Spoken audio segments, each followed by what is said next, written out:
Žinot, kartais pagalvoju, kad aš viena esu šiam pasaulyje tikrai nuoširdus žmogus ir galiu leisti savo šitą prabangą.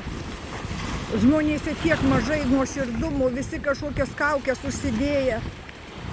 Žinot, pasakysiu, kad aš turbūt galvoju, kad kokiuose autobusus stotyse, traukinių ar lėktuvų ar uostuose daugiau nuoširdumo yra ir daugiau nuoširdų bučinių negu santuokos rūmuose.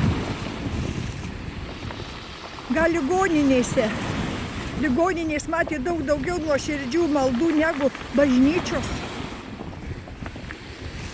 O kalėjimuose žmonės daug nuoširdžiau atgailauja negu teismuose. Manau, kad kapinėse daug daugiau nuoširdžių meilės žodžių, negu jų būna per visą savo gyvenimą pasakyta tam žmogui. Kai jau jo netenkama, tada gailimasi. Labai žiaurus tas gyvenimas. Žmonės neįsineškit į aną pasaulį, nebūkit skūpus, nebūkit skregos, tie skrudžai savo gerumui, savo meiliai. Ar gaila jį taškyt? Geriau jį atiduoti tam nevertam žmogui tos meilės ir būti aukščiau to ir nesusitepti tuo purvu, tuo pasaulio bjauru, tuo kerštingumu ir visais tais blogais jausmais.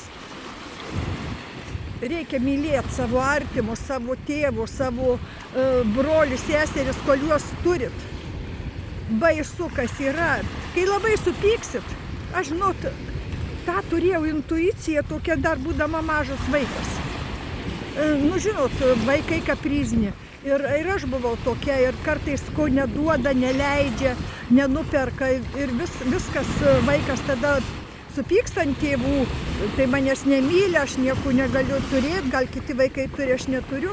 Ir tada pradedi pykti ir aš tada pagalvodavau, nežinau kodėl, mažas vaikas, pirmokė buvau ten, visai nuo tokio amžiaus pagalvojau, o kas jeigu aš mamos neteksiu?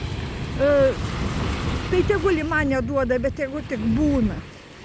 Ir aš tada atleisdavau jai viską, tada ta širdį, žinai, dingdavo tas toksai.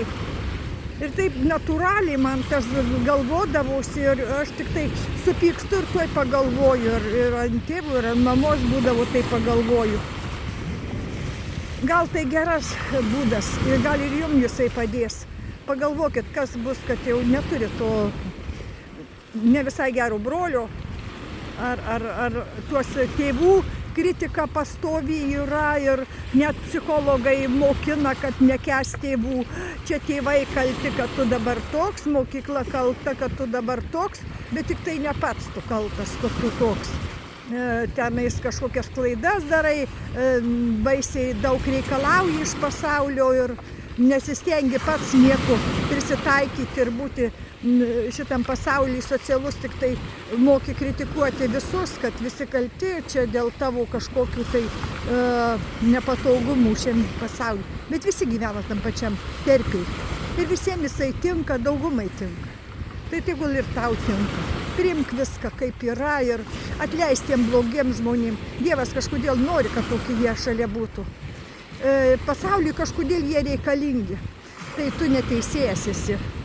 Teisti Dievą kažkaip tai vykti nepatogu, kad ir nesitikintis ar ką, bet taip nedaryk. Tada lengviau gyventi.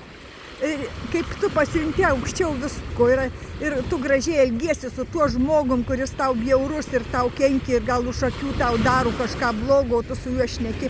Matot, kaip jis dreba rankos, kaip jisai nežino, kur akių dėti. Ir jūs tada pasijungsit labai labai gerai.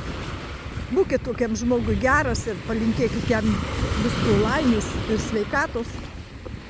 Tegul jisai pajunta tą gėrį ir jam tokį žmogų išgydot, gal nuo to blogio. Būkit tas toksai pasaulio švarintojas kiekvienas. Tada smagiau bus jame gyventi.